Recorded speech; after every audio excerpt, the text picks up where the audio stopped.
What comes to your mind when I use the word change or transformation? What's the first thing that comes to your mind?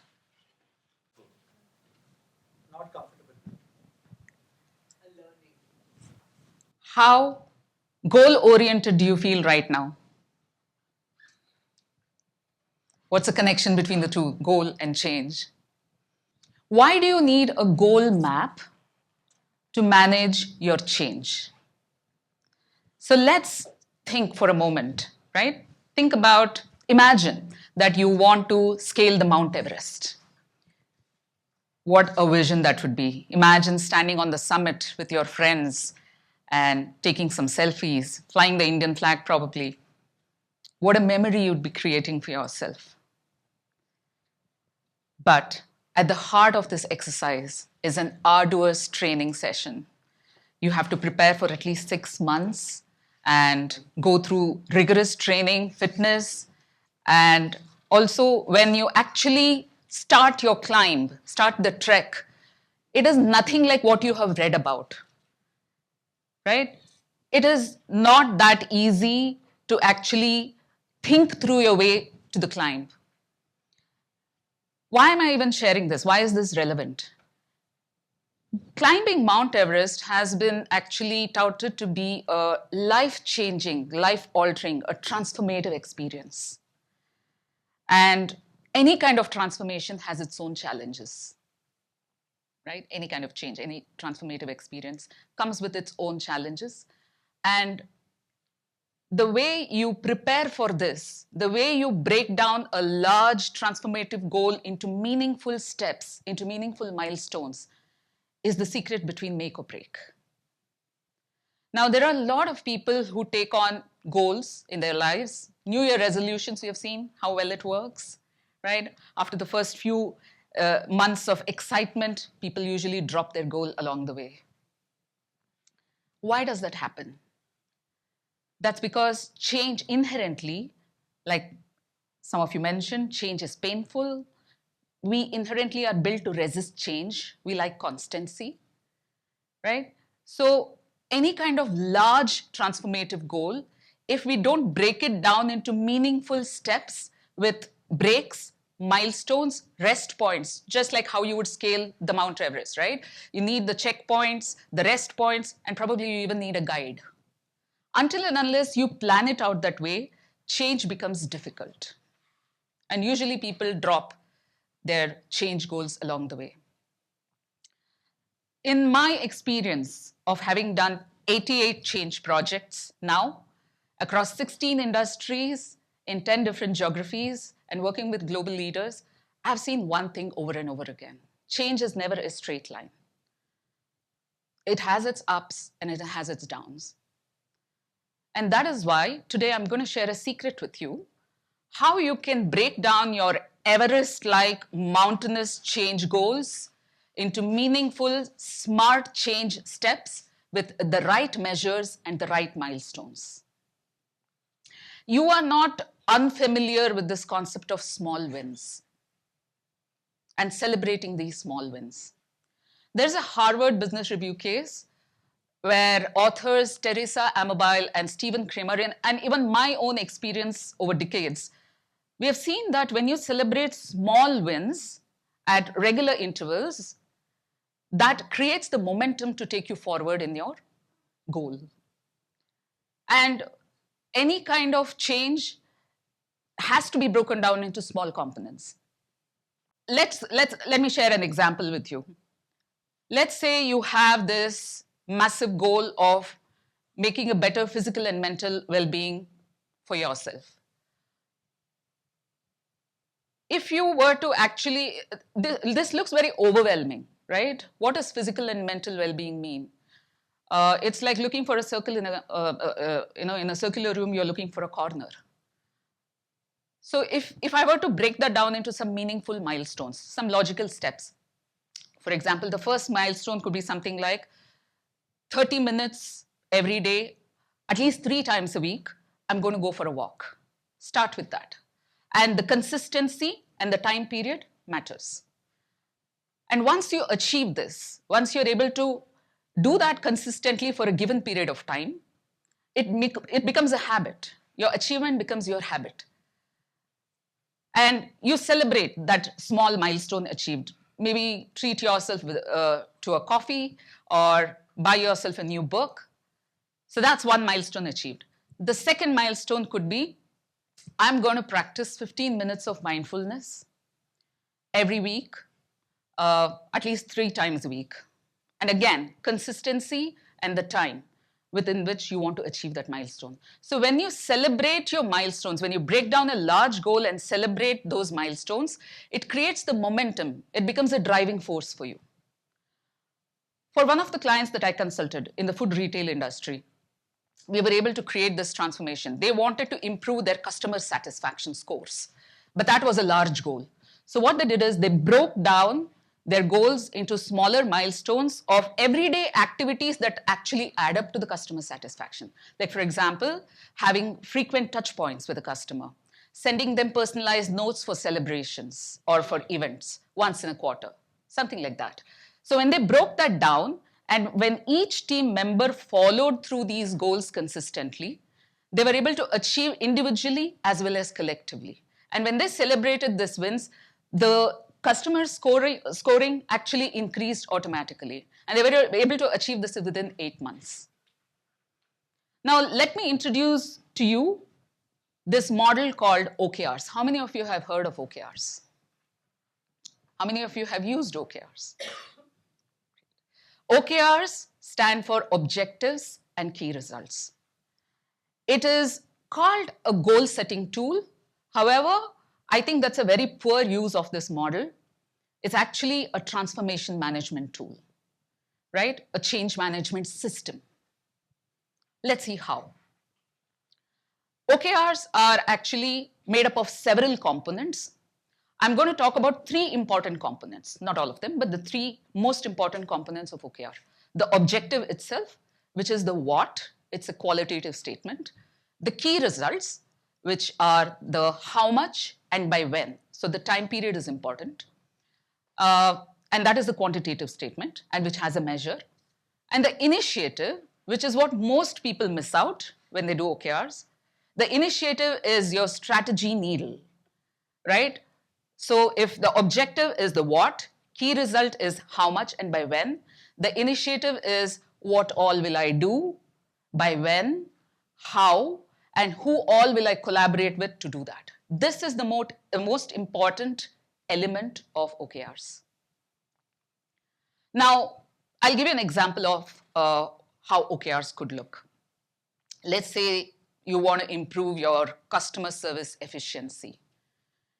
So the key result or objective is improve customer experience.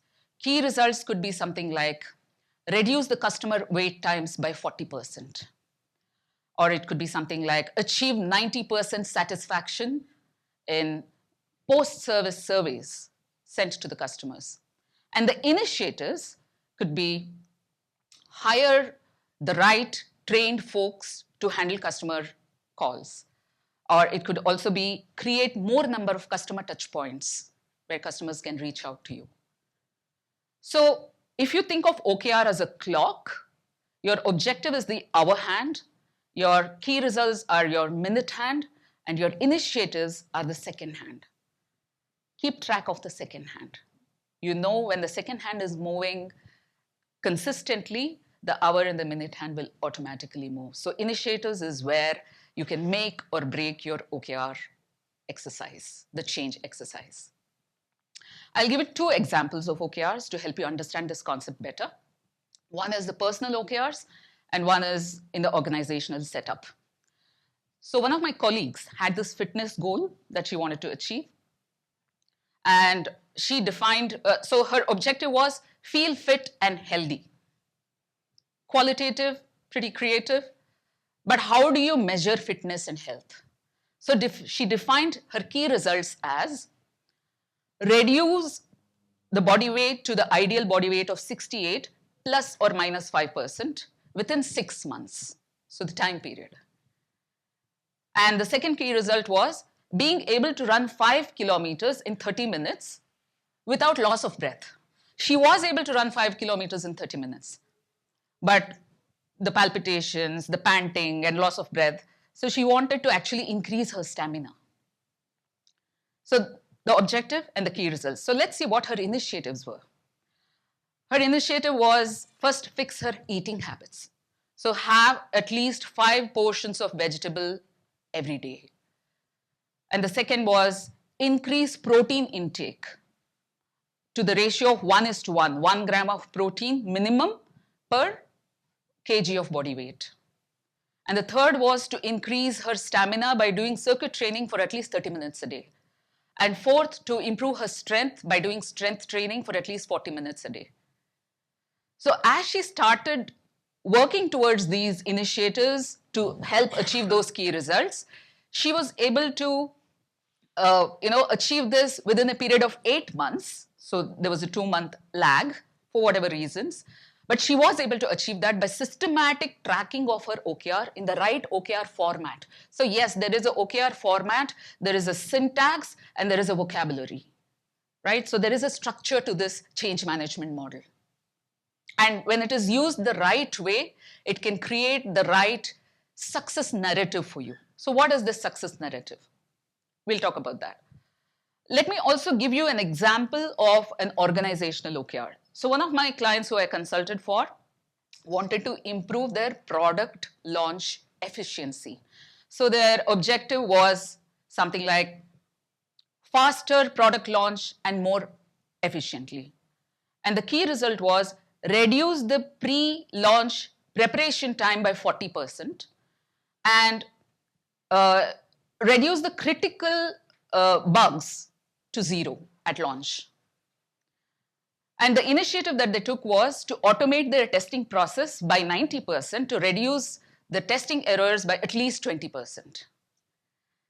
And also to hire 2 more product specialists in their team so that they can, fasten up the seatbelt and take off on their product launch without any errors.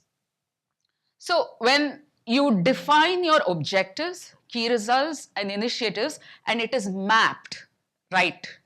The mapping is important. The initiatives have to help move the needle on the key result. Otherwise, the mapping is not right. So when you're able to do this, and when you track this systematically, efficiently, through very regular checkpoints, so there are checkpoints and check-ins that you have to do. When you do this in a systematic way, success is not a vague term anymore. It actually becomes a reality. And by achieving those milestones, it aggregates into larger transformations personally and organizationally as well. Now, I talked about narrative of success. So what is this narrative of success? When you're able to celebrate small wins, it leads to larger transformations. We inculcated a habit of what is called as fortnightly mini celebrations for teams, right? So each team member knows exactly what needs to be done in that fortnight. They track what they're doing and they bring in those victories to the table, and each of them gets an accolade in a fortnightly meeting. It could be even something as simple as sending out an email to them and giving a virtual high five. But that celebration and that recognition is important. Visibility matters. People need visibility. So when you're able to give that visibility and when you're able to help them connect with each other and collaborate with each other and have accountability. So in organizations, teams become accountability partners. As individuals also, you can have accountability partners for your goals. It could be a family member, a friend, or a neighbor, someone that you trust. Have an accountability partner that helps you achieve your goals better and even break down those goals more logically. Get that feedback. So that feedback loop is also important. So creating this narrative of success propels people and creates that momentum that you can build on for any kind of transformation exercise. So the secret is to celebrate, but not extravagantly. Keep the bigger celebration for the end when you achieve the final outcome. So I invite you to consider your next goal that you set for yourself and to do it the OKR way. When was the last time that you set a goal for yourself and thought about what is your objective? What are the outcomes? How am I going to break this down? How am I going to track it? How am I going to celebrate my wins? When did you ever chase your goals like this? So I invite you to try this method. Think about the next big goal that you want to set for yourself, whether it's in your personal life or as an organizational leader or a professional. Think about what is your objective. Why is that objective important for you? The why is important. What is your objective? What are the key results or the outcomes that you want to achieve for yourself? What are those mapped initiatives? And what is that celebration that you would like to, how would you like to pat yourself on the back when you achieve your small wins? Right? So this is what I like to invite you and challenge you to try and see how actually you can create the transformation, the change for yourself. Because change is never a one single leap. It's always an accumulation and an assimilation of multiple smaller victories that lead to your final finishing line, right? So this is how you actually create smart change for yourself and navigate through the challenges by having the right kind of strategic initiatives which will help you achieve your outcomes. So ladies and gentlemen, thank you so much.